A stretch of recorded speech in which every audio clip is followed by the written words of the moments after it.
que generalmente los intérpretes estudiosos a veces los colocan como rivales y no, o sea, no. Si vamos a ver estudiar, por ejemplo, la parte de soneto, ¿no? Lope de Vega, que lo vamos a ver en la próxima semana. Lope de Vega, claro, ese sí fue, digamos, Góngora podría haberse preocupado más con Lope de Vega que con Quevedo, ¿no? Porque, bueno, en fin, no, Lope de Vega fue un excelente autor de la época, de ese periodo. Bueno, no les hablo porque la próxima semana vamos a ver, pero fue un periodo que se llama el siglo de oro español, porque apareció mucho, ¿no? Fue la verdad se dice siglo de oro, pero más o menos empezó en mediados de 1500, ¿no? Del siglo XVI, y fue hasta mediados del siglo XVII, hasta Calderón de la Barca, que escribe, vamos a ver, la vida en sueño, un poquito más adelante vamos a ver. Entonces más o menos fueron 100, más o menos, 100 años, por eso se les llama de siglo de oro. Ahora hay otras personas no, dicen son los siglos de oro y hablan en plural porque fue el siglo XVI, XVII. Sí, fue parte del siglo XVI, fue parte del siglo XVII, pero tenemos que ver que esas clasificaciones son a posteriori, ¿ya? Ni Góngora, ni Quevedo, ni Lope, ni Cervantes, ni Calderón, y tantos otros, nadie escribía porque no, yo soy del siglo de oro. No, eso, el siglo de oro viene mucho después. Creo que siglo XIX, que aparece la primera vez que alguien habla del siglo de oro, ¿ya? Son denominaciones que vienen después, ¿ya? Hay algunos movimientos, pocos, la minoría, los menores más raros, pero de vez en cuando aparece un movimiento que se autodenomina, ahí ya, ¿ya? Pero en general estas denominaciones, estas clasificaciones son hechas por estudiosos como nosotros, ¿no? Profesores, críticos literarios, y que para entender mejor las manifestaciones, en nuestro caso literaria, pero en el arte en general, o puede ser en la ciencia, en la tecnología, que es lo que hacen nosotros seres humanos, entendemos mejor si comparamos, ¿no? Entonces reunimos un grupo y es más fácil estudiar el grupo, ¿no? Este grupo es así y las características del grupo. Entonces eso nos ayuda a estudiar y a comprender, ¿ya? Pero eso viene después, ¿ya? El arte en primer lugar, ¿ya? Tal vez se entienda mejor para algunas personas o entiendan alguna cosa si al trabajar Quevedo lo contraponen a Góngora. Este semestre decidí hacer otra contraposición, que es con relación a la llamada literatura picaresca. La mayoría de esas denominaciones, de esas clasificaciones, son hechas a posteriori no necesariamente por poetas, más por especialistas. Decidí que trabajemos el Buscón, que es una obra que se denomina, la clasifican como de picaresca. La picaresca tiene grandes, como ya es antigua, ¿no? Viene de ese periodo del siglo de oro español, características de esa época, a pesar que hubo otros autores que escribieron otras obras, ¿no? Siempre intentan recuperar, ¿no? Y a moda de la picaresca. Cervantes escribió el coloquio de los perros, por ejemplo, que son dos perros que conversan cerca de un hospital. Todo lo que hacía Cervantes lo hacía diferente. Entonces el Quijote no es una novela de caballería. Todo autor trabaja así, todo poeta, todo artista trabaja con la innovación, inventa, ¿no? O sea, para repetir, ¿no? Lo que los otros hacen, tenemos que ver si eso es de hecho arte, ¿no? Por ejemplo, ustedes ven las telenovelas, ¿no? De la televisión, son todas iguales, ¿no? Son todas iguales, repiten la misma cosa. Lo mismo pasa en el cine, ¿no? Las comedias románticas, ¿no? Que a partir de Jane Austen, que en el siglo XIX tuvo, claro, inventó un tipo de literatura, lo que hoy se llama comedia romántica, y que el cine se apropió de eso y que causa tiene mucho público, ¿no? Pero lo que pasa es lo que ella lo inventó y fue, claro, sensacional, ¿no? Creó una cosa nueva, pero después lo repiten, o sea, repiten la misma cosa, y eso no es arte, ¿no? El arte es creación, y creación nueva, con nuevas ideas, ¿no? Por eso que yo les insisto, tomen apuntes de las ideas, porque eso es lo que es la literatura. Porque si se van solo por la historia, hay obras que se repiten. Y en este caso del Buscón, que es la historia de este Pablos, ¿eh?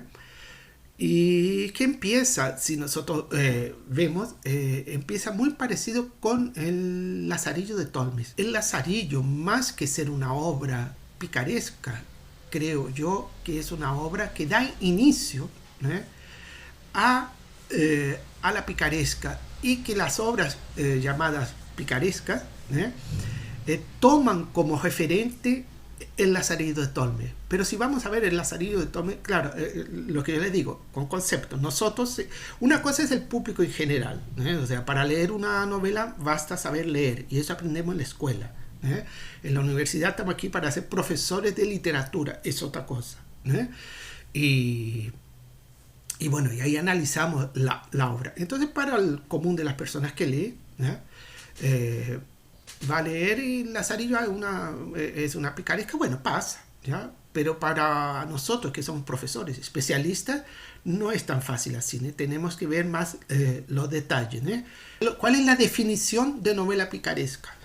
Vamos a una teoría de la literatura donde se define qué es lo que es la novela picaresca, y ahí va a decir unas características que, si tomamos atención, parecen, sí, con el Lazarillo, pero hay otras cosas no. O sea, el pícaro, la picaresca tiene un personaje que es el pícaro, ¿no?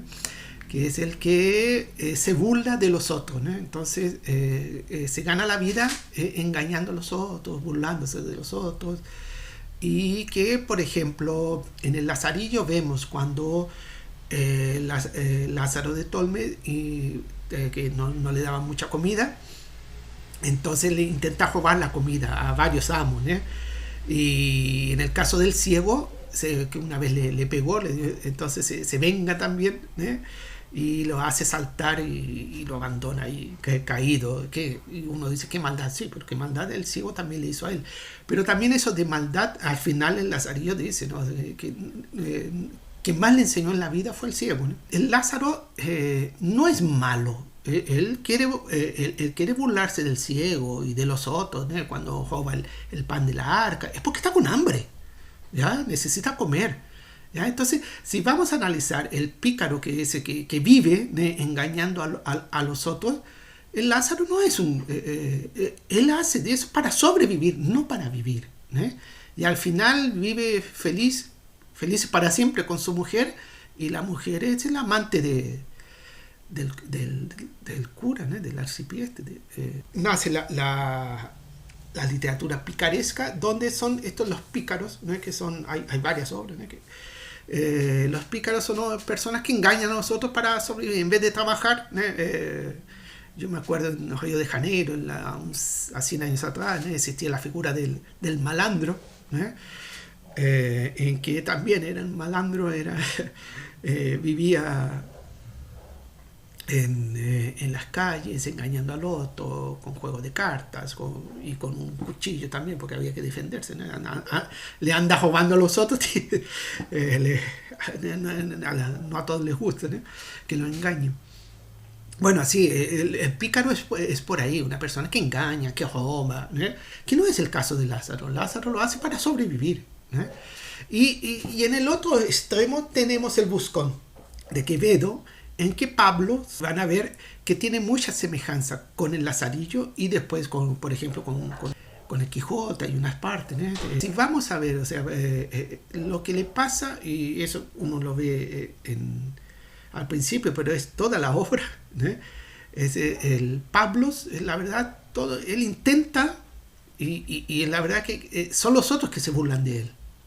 pícaro es el que se burla de los otros, ¿no? Y lo que le pasa a Pablo es que él sí quiere ser diferente, pero la verdad que son los otros que se burlan de él y siempre lo engañan y le hacen cosas desagradables y no le gusta, ¿no? Entonces es el otro extremo, ¿no? Porque bien o mal, el Lázaro logra, dentro de sus posibilidades, que era un niño que se estaba muriendo de hambre, o sea, podía haberse muerto, ¿no? Sobrevive y al final tiene un trabajo, no necesita robarle a nadie, tiene un trabajo, ¿eh? Tiene una esposa, que esa esposa dicen que tenía no sé cuántos hijos y que era amante del cura, tal, pero tiene una esposa, tiene una casa, ¿ya? No pasa más hambre, ¿eh? No siente más hambre. Entonces, dentro de las perspectivas de él, así digamos, llega a la edad adulta más tranquilo. Lo que tenía para la época, todo para haberse muerto de niño, ¿no? Le podía haber pasado cualquier cosa. Una persona que no se alimenta, bueno, se enferma y se muere. Y en esa época más todavía, ¿no? Entonces, de haber llegado a la edad adulta y con esas condiciones que para él nunca las soñó, ¿no? Digamos así, es un triunfo, ¿no? Pero es un triunfo para él, de donde él viene, ¿no? No es un triunfo para un ideal de vida para la sociedad, para nosotros, ¿no? No es un ejemplo, ¿no? Por eso que lo llaman el antihéroe, ¿no? Que no es el héroe, que no es un Sith, ¿no? Que gana todas las batallas, ¿no? Es una persona simple, ¿no? Y que lo que intenta es sobrevivir. Entonces es un logro que sobrevive, ¿no? Pablo también sobrevive, pero el pobre, él quería ser noble y nunca, y no lo logra, ¿eh? Al final es decidirse a América, porque ya no podía quedarse ahí donde estaba, pero dice, pero que nadie cambia, o sea, no es cambiando de lugar que van a cambiar las cosas, ¿no? Cambiando de lugar, la verdad, no te está cambiando lugar, tú eres el mismo y tú vas a actuar de la misma manera. Y las personas, los otros también las personas son como son las personas, ¿eh? Y entonces, si tienes problemas con las personas, los vas a seguir teniendo, ¿no? Independiente de dónde estás, ¿no? Puede cambiar, lo que cambia es el lugar, y es eso, ¿no? Que la elección final que deja en el buscón es eso, que no, tú puedes cambiar de lugar, pero no te va a cambiar la vida.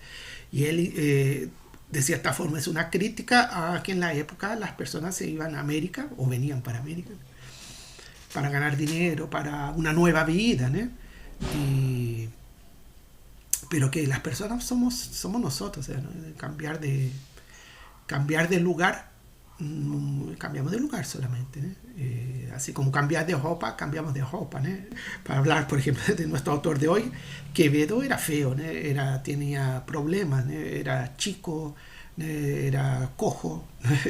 Tenía unos problemas físicos, entonces lo puedes vestir como quieras, que continúa siendo cojo, ¿no? Continúa con problemas, ¿no? Entonces, cambiando el exterior, te puedes cambiar el nombre, ¿no? Cambiándote de nombre, ¿no? O sea, cambiando de lugar, esas cosas no, o sea, puedes cambiarlo, sí, pero la persona no cambia, ¿no? Si yo, en vez de presentarme como Esteban, me presento como Flora, bueno, ¿qué es lo que cambia? No cambia nada, ¿no? Continúo siendo el mismo, ¿no? No porque aparezco como Esteban Reyes Celedón o como Flora Polanco, soy yo mismo, soy la misma persona, ¿no? Cambia el nombre, pero no cambia la persona, ¿no? Con cabello, sin cabello, si uso sombrero, ¿no? Son esas cosas que cambia la imagen, pero no cambia la persona. Y eso es relevante para el siglo de oro español, donde las apariencias contaban, ¿eh? Y no solo así de las personas, también en la arquitectura, por ejemplo, ¿no?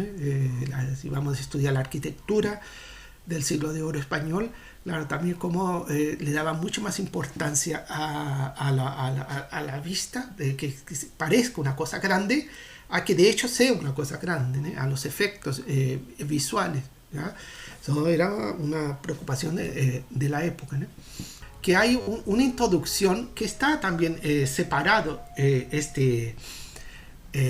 solo este texto introductorio de Ignacio Arellano. El Buscón es un relato de las peripecias vital del pícaro don Pablos de Segovia. Pablos, tiene un S ya.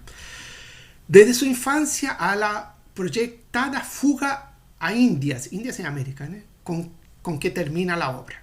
Entre estos dos polos se sitúa una serie de aventuras casi siempre catastróficas para el personaje, y muy catastróficas para el personaje, que fracasan constantemente en su búsqueda de estabilidad económica y social, y cuyos fingimientos de nobleza son desmascarados sin cesar. El pobre da hasta pena al final. Después, si ustedes quieren, pueden leer o el texto de, si tienen tiempo, de Ignacio Arellano. Aquí está IA, Ignacio Arellano, página 6, de donde voy sacando, ¿no? Características, hago un comentario de, porque habla del esperpento, que es típico de la obra de este autor español, Ramón María del Valle Inca, de inicio del siglo XX, ¿no?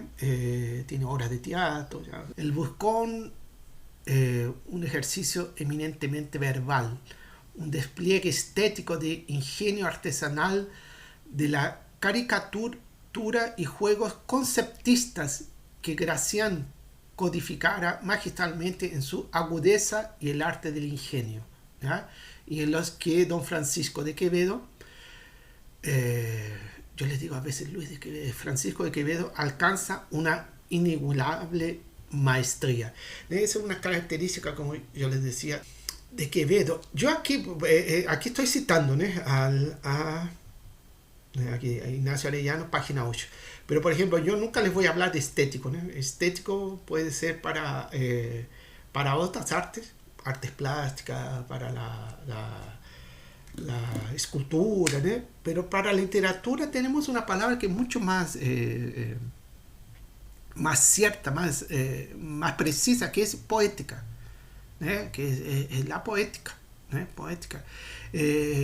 Y fuera de que estético, hablar de estética en el siglo de oro es anacronismo, porque la estética surge en el siglo XVIII, en Alemania, y que trabaja con las sensaciones, pero las sensaciones más se daría más, por ejemplo, para la escultura, ¿no? Que tú puedes sentir una obra. Pero nosotros, si queremos enseñar literatura, no podemos quedarnos en los sentimientos y sin el texto, o sea, en la poética. Para mí, yo no hablo de estética y literatura, pero hay mucha gente que habla. Por eso que lo coloqué aquí, para que vean que, y no es cualquier persona, es un especialista. Y él, Arellano, más especialista que sin duda que yo en Quevedo, ¿no? Conoce mucho más la obra de él. Pero ahí depende de lo que, bueno, cuál es tu base, ¿no? ¿Cuál es tu base teórica? Porque de teoría no hay solo una única teoría, ¿no? Entonces depende de tu base teórica y depende de tus criterios literarios también. Entonces tomar como criterio la estética para la literatura, bueno, hay quien lo haga. Yo no hago eso, pero ¿por qué? Porque yo tengo mis criterios, que son diferentes de los otros. El Buscón, como la mayoría de las obras literarias, admite un asedio múltiple. ¿Qué significa asedio múltiple? O sea, tú lo puedes leer como de varias maneras, ¿ya? Y lo que se dice, que una obra literaria, una buena obra literaria, cada uno lo lee y la interpreta, ¿no? La puede interpretar de manera diferente. Ahora, las grandes obras literarias son aquellas que uno mismo, cada vez que las lee, ve cosas diferentes. Admite un asedio múltiple, o sea, tú lo puedes ver y ver cosas diferentes cada vez que lees. Cada lectura de la obra te revela a ti, lector, cosas diferentes, porque claro, ya la conoces, cada vez que la vas leyendo de nuevo, ¿no? vas tomando atención a más detalles, porque son tantos detalles que tú no te das cuenta, ¿no? de todo, ¿no? Aquí yo les doy la referencia de eso. Ejemplo para el estudiante, ¿no? El estudiante, ¿cómo sería? Que yo, para preparar la clase, Historia de la vida del Buscón, el nombre completo, ¿no? Historia de la vida del Buscón, llamado Don Pablos, ejemplo de vagabundos y espejo de tacaños. ¿ya? Don Pablo también, cuando empieza, no es Don Pablo, ¿no? Que empieza el primer capítulo en el que cuenta quién es el buscón, ¿no? Quién es Pablos, ¿no? Se refiere a Pablos, Don después, ¿no? Pero aquí es solo Pablos. Y es interesante, yo hasta aquí que empieza así la obra, ¿no? Yo, señora, soy de Segovia. Y yo recupero el Lazarillo, que el Lazarillo creo que debo recordar que empieza así. Yo por bien tengo que cosas tan señaladas, ¿ya? O sea, ese inicio es, sin duda, es referencia al Lazarillo. O sea, está escribiendo una obra al estilo de una obra picaresca. Pero como les digo, si por un lado el Lazarillo es lo toman como base para la obra picaresca, pero él en sí no es un pícaro, aquí es lo contrario, ¿no? Sufre, que da una... bueno, con Lázaro también da pena porque le hacen pasar hambre, ¿no? Eso da pena y es un niño, ¿no? Pablos también, de todos se burlan de él intenta y siempre lo descubren. Es terrible, ¿no? Ahí en el Lazarillo viene, pues sepa vuestra merced que todas las cosas que a mí me llaman Lázaro de Tormes, hijo de Tomé González y de Antonia Pérez, natural de Tajares, aldea de Salamanca. Mi padre, que Dios perdone, porque, ¿no? Que Dios perdone porque era un pecador, ¿eh? Tenía cargo de proveer y otras cosas que me saltan, ¿eh? Y otras cosas que me callo que dejé por lo que tocaba a mi hondo, ¿no? O sea, no cuenta todo. Si vamos a ver el inicio del buscón, es por ahí. Ahí yo puse hasta colorido para que vean a qué me refiero, cómo las cosas están relacionadas, ¿eh? Yo, señora, soy de Segovia. Mi padre se llamó... No, Dios le tenga... Ahí yo voy poniendo en los colores que ustedes van a ver. El yo está en amarillo. Aquí también está en amarillo. Vuestra merced está en verde, ¿eh? Entonces aquí él lo llama de señora. Natural de Tajares. Aquí es... Soy de Segovia. Claro, ahí habla de mi padre. Y ahí mi padre se llamó, aquí también habla de su padre, como en el Lazarillo, de Dios perdone, aquí le pone Dios le tenga en el cielo. Entonces la referencia, o sea, el diálogo que hay entre el buscón y el Lazarillo es impresionante, o sea, ahí uno va viendo, y cuando habla del padre, está todo lo puse aquí, con el mismo color, ¿eh? Mi padre se llamó, era barbero, ¿ya? Tundidor de mejillas, ese es sensacional. Tungidor de mejillas, sastre de barbas, ¿ya? Y de muy buena cepa. Muy buena cepa, las cepas son de las uvas, ¿no? Y las uvas que hacen el vino. Entonces, cuando dice muy buena cepa, la verdad te dicen que bebían, ¿eh? Ahí viene la interpretación, qué es lo que quiere decir, ¿no? con eso. ¿Ya? Y se fijanse los nombres, ¿eh? San Pedro, hija de Diego, San Juan y nieta de Andrés, de San Cristóbal. Todos son San, ¿eh? Lo que denomina, no son cristianos viejos, ¿eh? Son cristianos nuevos, o sea, no eran cristianos, ¿eh? Se convierten, ¿eh? para seguir, porque en la época tenías que ser cristiano, ¿no? No había esa libertad, ¿eh? O sea, libertad que te fueran, ¿eh? Entonces él dice que es de Segovia, ¿eh? Pero por estas y otras niñerías estuvo preso, su padre, ¿eh? Que estuvo preso. Así como también va preso el padrastro en el Lazarillo, también va preso. Y ahí voy marcando para que vean con colores, ¿eh? Mi madre, pues, entonces como el Lazarillo que habla también quién es, dónde nació, en el Arroyo Tormes, y bueno, y su padre y su madre, ¿eh? Aquí también la misma cosa, ¿eh? Agrado de hechicera y cuántos trataban. ¿A cuántos trataba? Era una hechicera, ¿eh? Eran los virgos como soles. Los virgos eran... la Celestina, ¿no? que curaba virgos, o sea, virgos de virgen, ¿no? Las mujeres que perdían la virginidad les recuperaba la virginidad, ¿no? Era la madre de este, ¿no? O sea, que con unos padres así, por un lado y por el otro, y por mal nombre alcahueta, ahí la referencia a la Celestina es directa, ¿no? Y por mal nombre alcahueta, y hacía lo que hacía la Celestina. Y bueno, otra parte que marqué aquí. Y con esto y mi oficio he sustentado a tu madre lo más honradamente que he podido. Bueno, y yo quería aprender virtud, que él quería aprender. Me pusieron, pidió que lo pusiese en la escuela, sin leer ni escribir no se podía hacer nada. Ya tiene esa conciencia que tiene que aprender a leer y escribir. Y yo me quedé solo dando gracias a Dios porque me hizo hijo de padres tan celosos de mi bien. Claro, ironía, ¿no? De eso. Bueno, ese es el primer capítulo que yo marco. Algunas cosas, cómo son tan relacionadas con el Lazarillo de Tolme. El capítulo 2, de cómo fue la escuela y lo que a ella le sucedió. El primero habla sobre él, quién es, de dónde viene, su familia. El segundo, que va a la escuela y qué le pasa en la escuela. El tercero, cómo fue su pupilaje por criado de don Diego. Don Diego era un compañero, ¿no? y se va con él. Entonces lo sirve, es su sirviente y lo acompaña, como tenía la misma edad. Y lo acompaña porque don Diego ese sí era un don, ¿no? Entonces tenía a Pablo que lo acompañaba y Pablo se va con él, ¿no? En esta primera parte está todo, creo, con él. El capítulo 4, de la convalecencia y ida, fíjese que hoy en día escribiríamos ida, ¿no? A estudiar a Alcalá de Henares.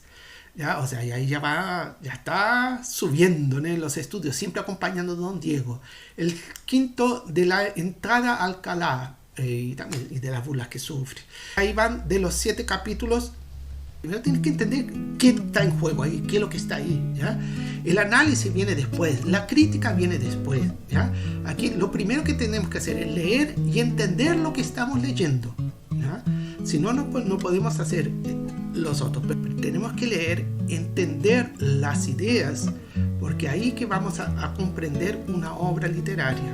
Nosotros estamos estudiando literatura, entonces, ¿qué entendemos por literatura aquí? Una manifestación artística, ¿ya? Y que la literatura trabaja con ficción. Entonces la historia, si vamos a leer un texto sobre los 200 años de independencia de Brasil, en la moda ahora, eso ahí es histórico, ¿ya? Ahí no hay ficción, y si hay una cosa que no ocurrió, no es ficción, es mentira, te engañan, Y una cosa de la literatura nace exactamente para darle fuerza a la invención, sin querer engañar, porque la literatura te habla como si existiese ese don Pablo, que la verdad nunca existió, pero no te está engañando.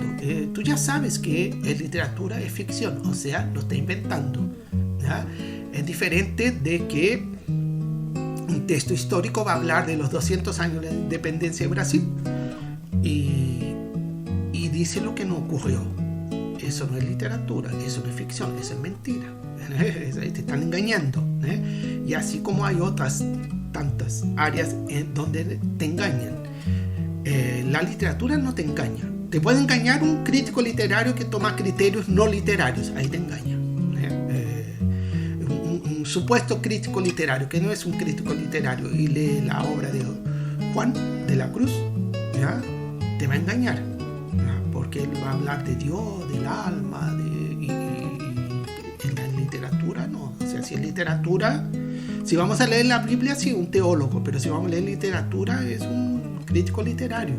Y los criterios tienen que ser literarios, ¿ya? Es lo que ocurre y con mucha frecuencia hoy en día, que profesor de literatura no sabe lo que es literatura. Yo he escuchado profesor dice, no, porque literatura no tiene definición. Claro, no tiene definición para que nunca estudió literatura, ¿no? Pero si tú estudias literatura, lo primero que estudias es teoría, y en la teoría hay una definición de qué es lo que es literatura, para saber de qué estamos hablando, ¿no? Porque no es lo mismo, repito, una lista de teléfonos que literatura.